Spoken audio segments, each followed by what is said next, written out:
भवतु सहनौ भुनक्तु सह वीर्यं कर्वावहै तेजस्विनावधीतमस्तु मा विद्विषावहै। ओम शांति शांति शांति। हरि ओम श्री गुरुभ्यो नमः। हरि ओम। वसुदेवसुतं देवं कंसचाणूरमर्दनं देवकी परमानन्दं कृष्णं वन्दे जगद्गुरुम्। અધ્યાય 2 સાંખ્ય યોગ અને એના પર આપણી 5 શ્લોક પર વાત પૂરી થઈ અને છઠ્ઠા શ્લોકની વાત આપણે શરૂ કરવાના છીએ. તો 6 શ્લોકનું આપણે પારાયણ સાથે કરશું. અધ્યાય 2 શ્લોક નંબર 1 થી શરૂઆત કરીએ. ઓમ શ્રી પરમાત્મને નમઃ. अथ द्वितीयोऽध्याय.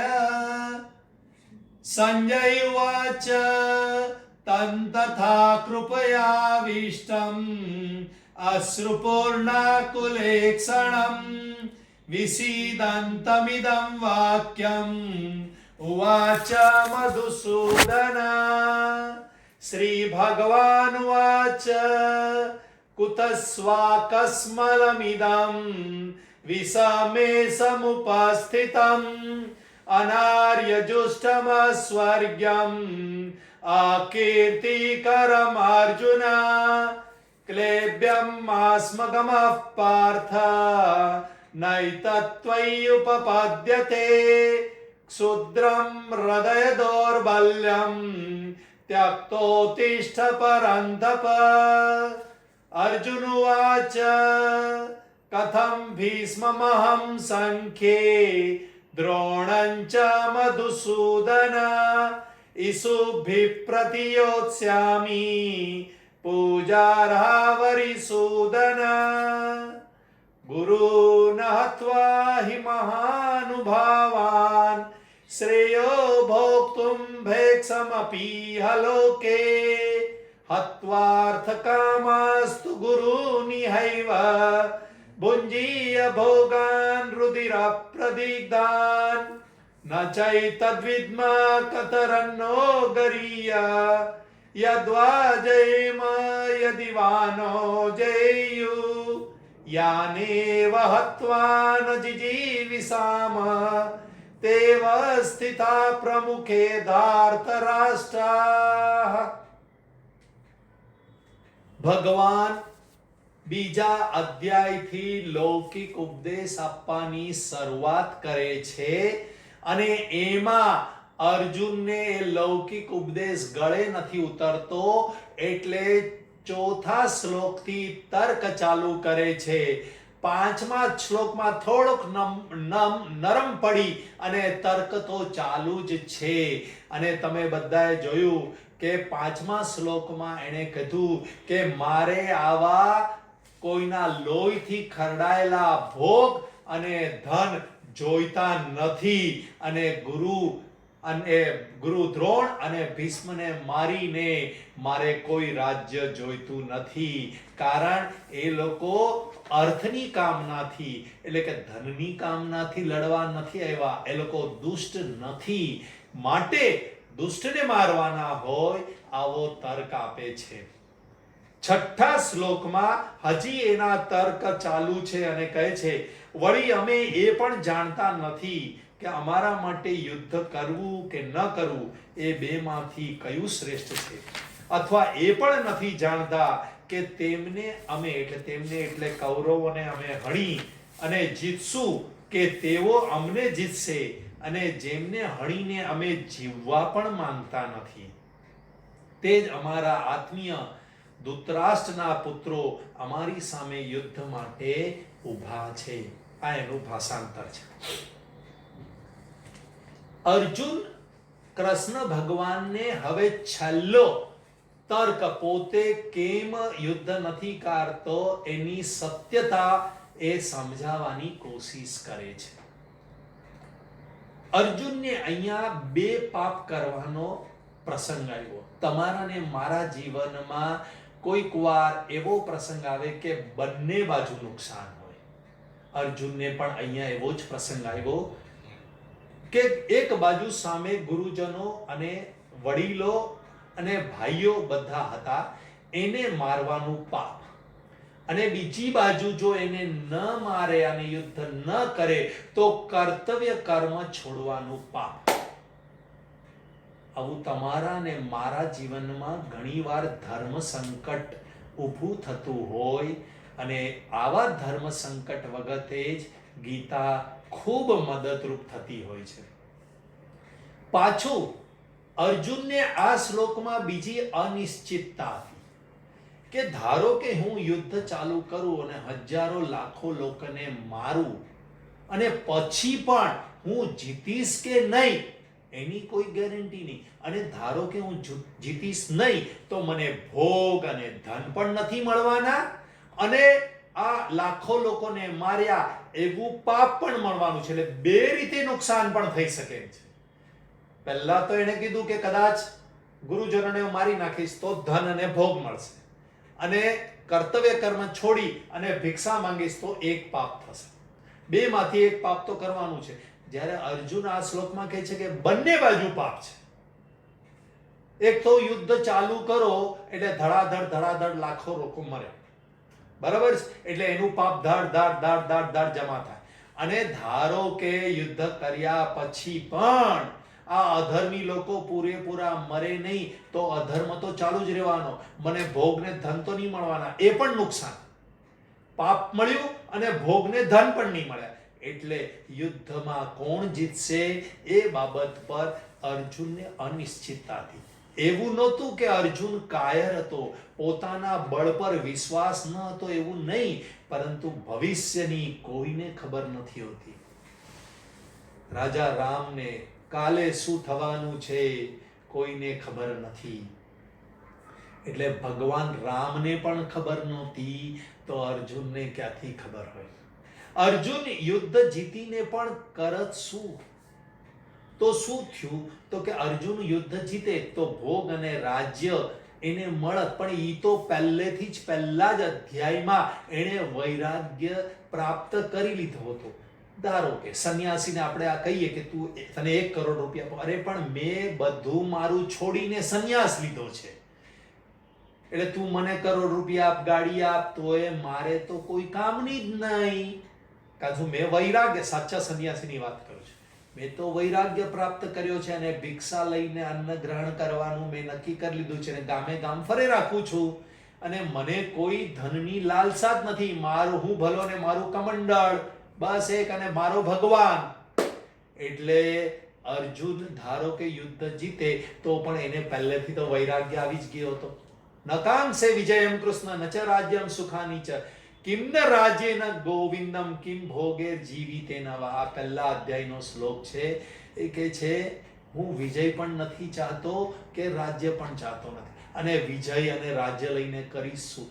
આવો વૈરાગ્ય એને પ્રદર્શિત કરી દીધો હતો. એટલે યુદ્ધ જીતીને પણ રાજ્યને ભોગ મળે એના કામના નહોતા.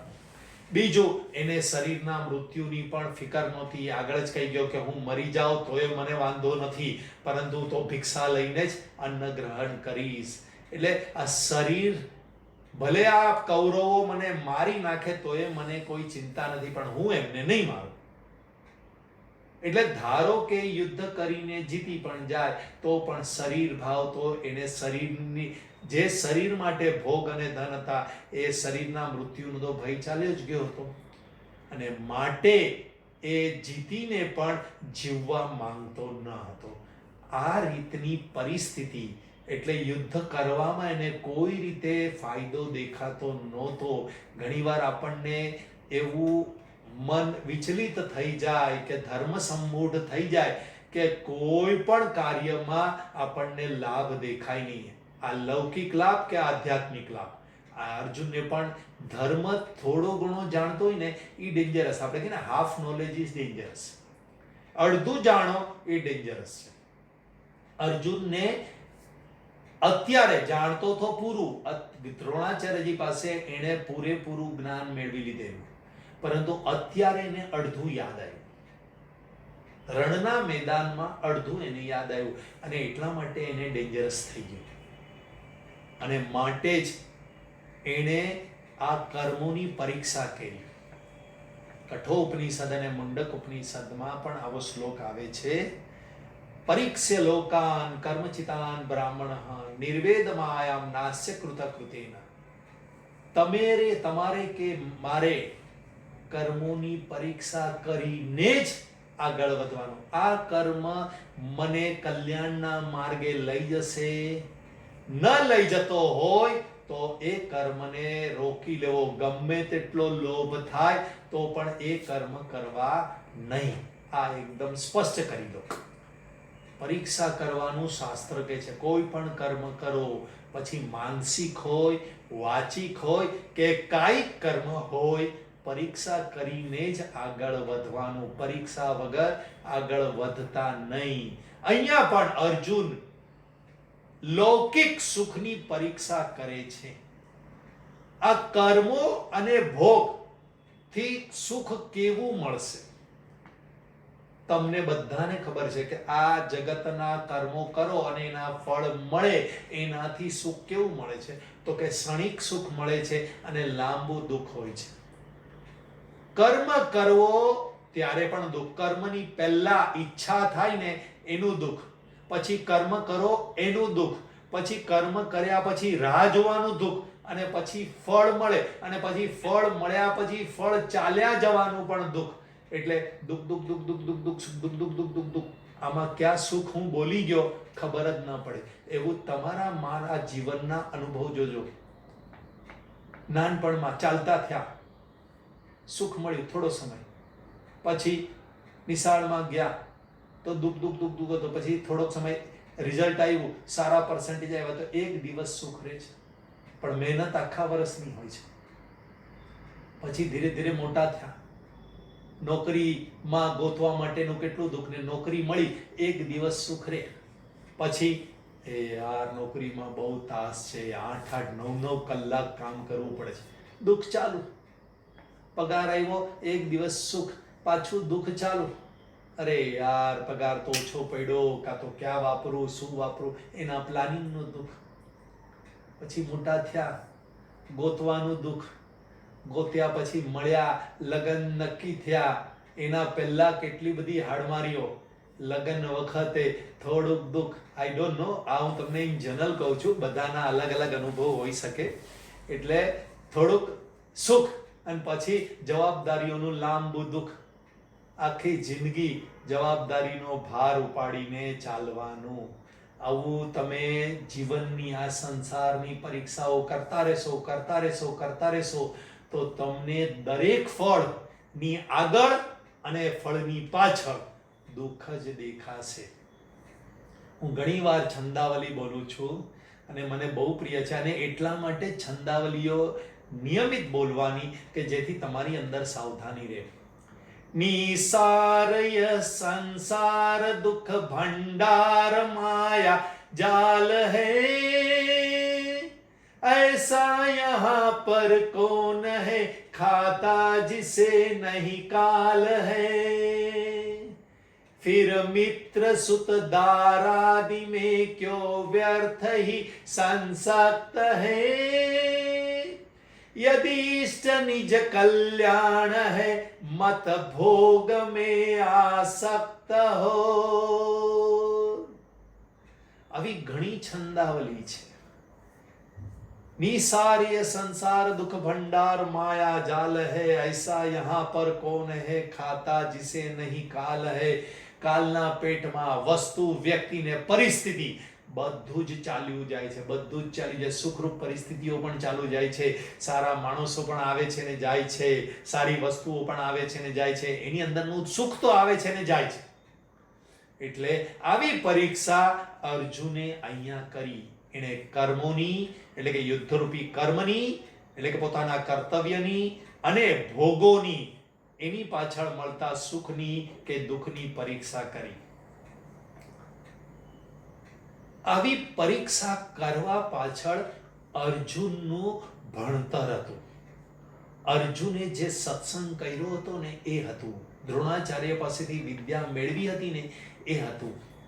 આ શરીર શું છે, આ જીવન શું છે, એની પરીક્ષા આપણે બધાએ કરવી પડે. જીવન શું છે? તો કે જીવન છે ને એક યાત્રા છે. આ શરીર પૂરતી સીમિત નથી. આપણી સંસ્કૃતિમાં ખૂબ સુંદર અને ખૂબ વિશાળ વિચાર ધરાવનારી બધી વાતો છે. આપણું જીવન છે એક યાત્રા છે.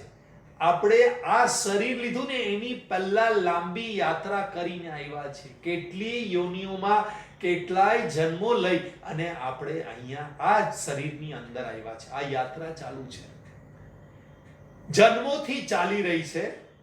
અને માટે હવે પશુતામાંથી ઉઠી અને મનુષ્યત્વ અને મનુષ્યતામાંથી પણ ઉઠી અને પરમાત્મા તત્વમાં વિલીન થવાનું છે. પહેલા તો આપણે પશુતામાંથી બહાર થવાનું છે. પશુતા એટલે શું? ખાવો પીવો ને મજા કરો, આ પશુતા. અરે હું તો કહું, મનુષ્ય પશુતાથી પણ ગયેલો છે. ખાવો પીવો ને મજા નથી કરતો, ખાલી ધન કમાવા જાઓ, ધન કમાવા જાઓ, સંગ્રહ કરો, સંગ્રહ કરો, બસ એ જ ચાલુ છે. તો પશુ તો આવું કરતો નથી. પશુ તો એ બાબતમાં સુખી છે. ખાવાનું મળ્યું તો મળ્યું, ભગવાન પર વિશ્વાસ છે, બીજે દિવસે ઉઠે ફરે. કૂતરો, બિલાડી, ગાય, ભેંસ, કોઈ પણ પશુઓ ખાવાનું મળી ગયું તો ખાઈ લીધું અને પછી આરામથી સૂઈ ગયા, કોઈ ટેન્શન નહીં. એટલે આ મનુષ્ય, આજનો મનુષ્ય પશુતાથી પણ ગયેલો છે. એમાંથી ઉપર ઉઠજો, વિચારજો કે આ ધન માટે હું આટલી હાડમારી કરું છું, તો આ પશુથી પણ હું ગયો ગુજરો છું. પછી એમ વિચારતા પશુતા તરફ આવશો કે કમાઓ અને ઉડાવો. આને પશુતા કહેવાય. કૂતરો કે બિલાડી કે ગાય કે ભેંસ એની સામે ઘાસ દેખાય ને એટલે દોડે અને ખાવા લાગે, બસ. એવી રીતે ધન તરફ દોડે અને ભોગવવા લાગે, આને કહેવાય પશુતા. એટલે પશુતાથી નીચે હોવ, એનાથી ઉપર ઉઠીને વિચારજો પશુતા તરફ છું. પશુતામાંથી ઉપર ઉઠી અને મનુષ્યતામાં આવજો. મનુષ્ય એટલે શું? તો કે બીજાની કેર કરે. હું જે કમાઉં છું એમાં બધાનો સરખો ભાગ છે. મારું કર્તવ્ય છે, મારે નિભાવવાનું છે. ફક્ત ભોગ નથી ભોગવવાના. મારું કર્તવ્ય ધન કમાવાનું છે, મારું કર્તવ્ય ઘરમાં કામ કરવાનું છે, તો મારે મારું કર્તવ્ય કરવું જોઈએ. કૂતરા, બિલાડા, પશુ પક્ષીઓની જેમ નહીં કે ભાઈ બચ્ચાઓ પેદા કરી દીધા ને ઈ એના ઘરે ને આપણે આપણા ઘરે, એવું નહીં.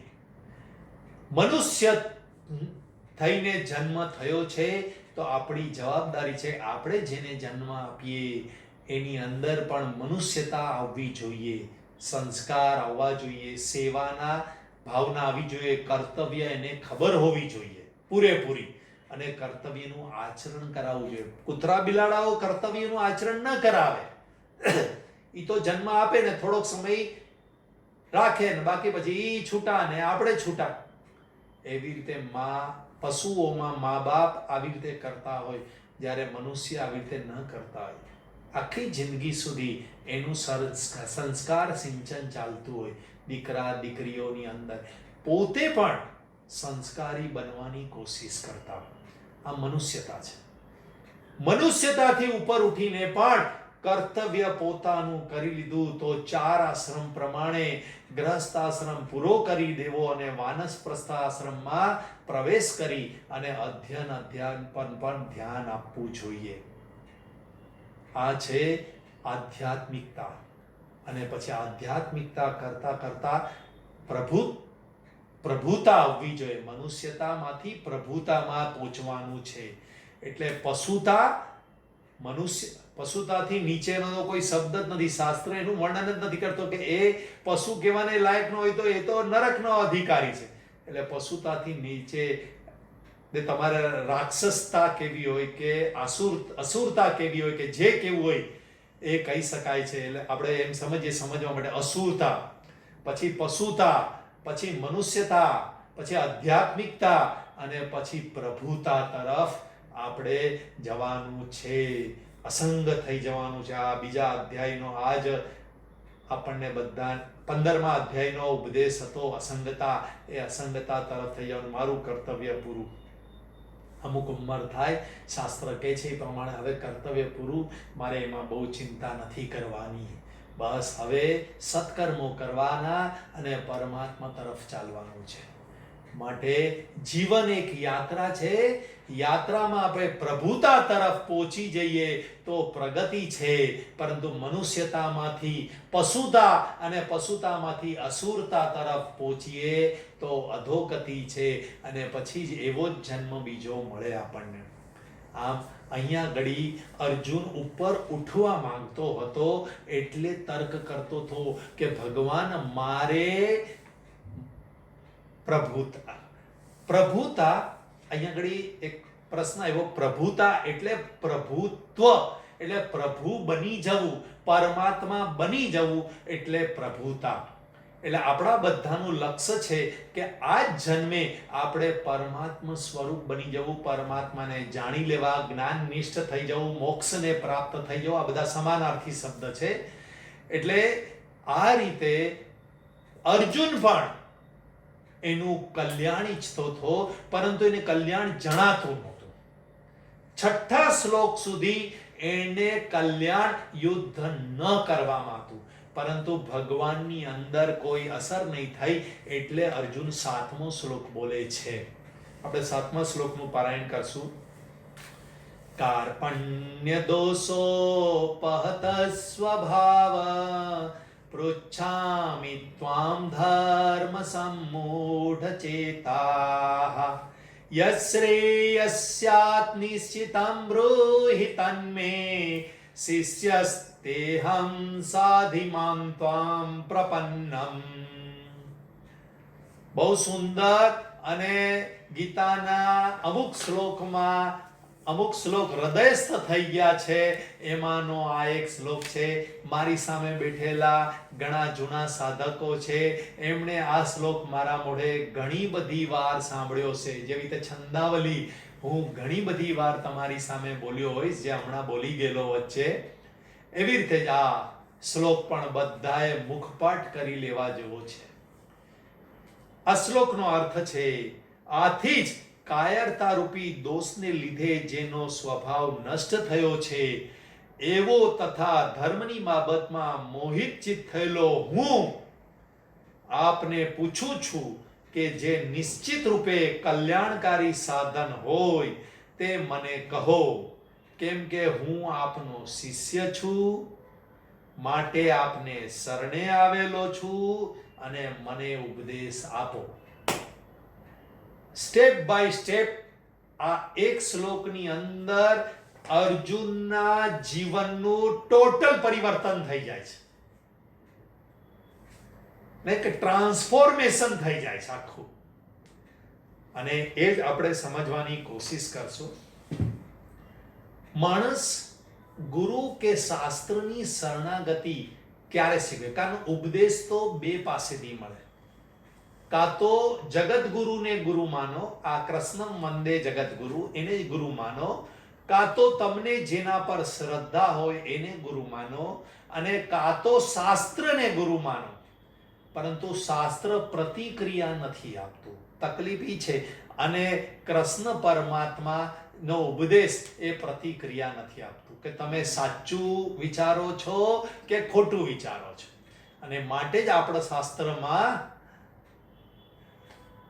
અને બધા જ શાસ્ત્રોમાં તમે જુઓ, નારદ ભક્તિ સૂત્રમાં પણ નવધા ભક્તિની વાત કરેલી છે. એમાં કીધું શ્રવણમ કીર્તનમ વિષ્ણુ. શ્રવણ પહેલા કીધું. શ્રવણ એટલે સાંભળવું. સાંભળવા માટે સામે કોઈક જોઈએ જેના પર શ્રદ્ધા હોવી જોઈએ. અને એવી રીતે જ યાજ્ઞવલ્કજીએ પણ કાત્યાયની કીધું હતું,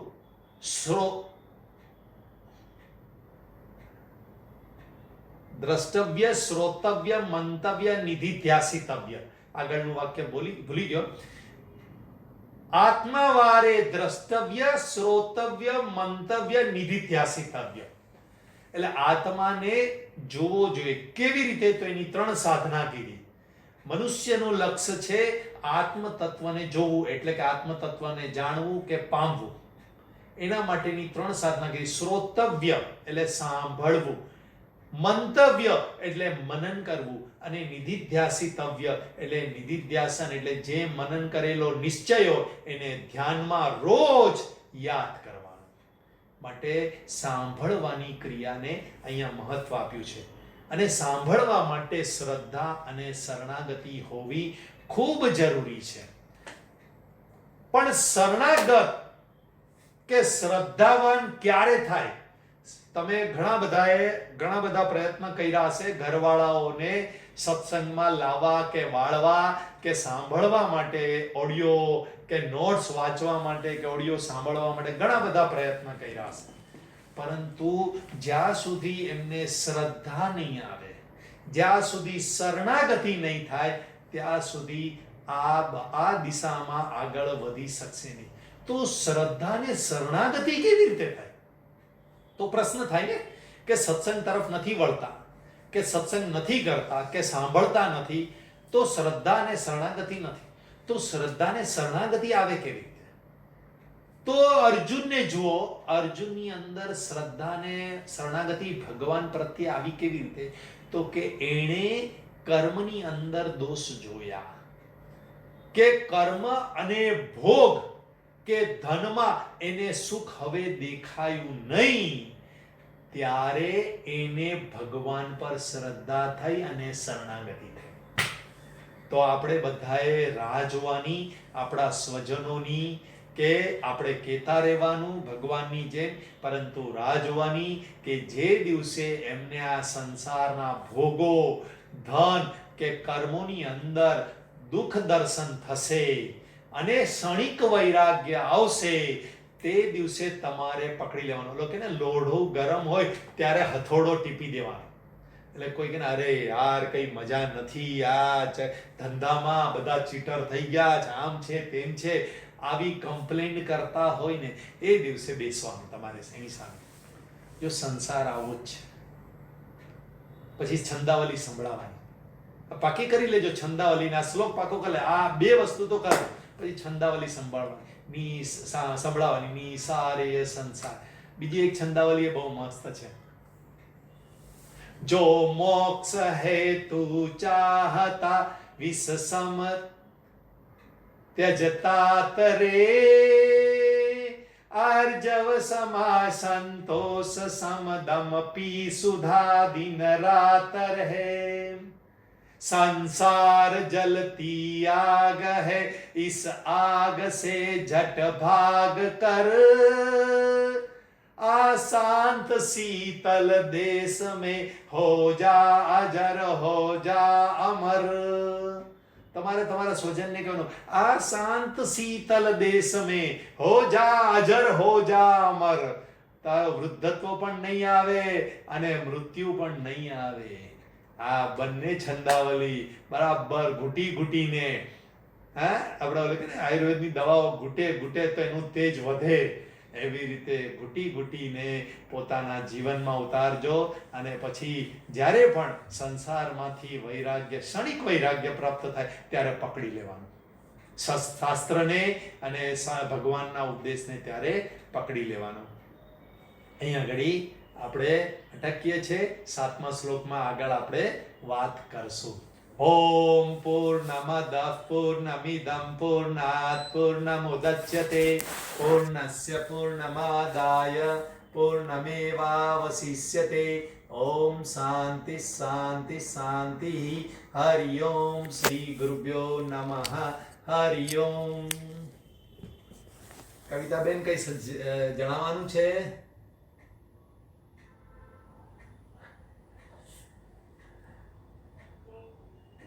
ગીતાના આપણે ગીતા જયંતિને દિવસે હવે સંખ્યા ફૂલ થઈ ગઈ છે, એટલે ખાસ હવે કોઈએ નામ નહીં લખાવાના. હરિયો.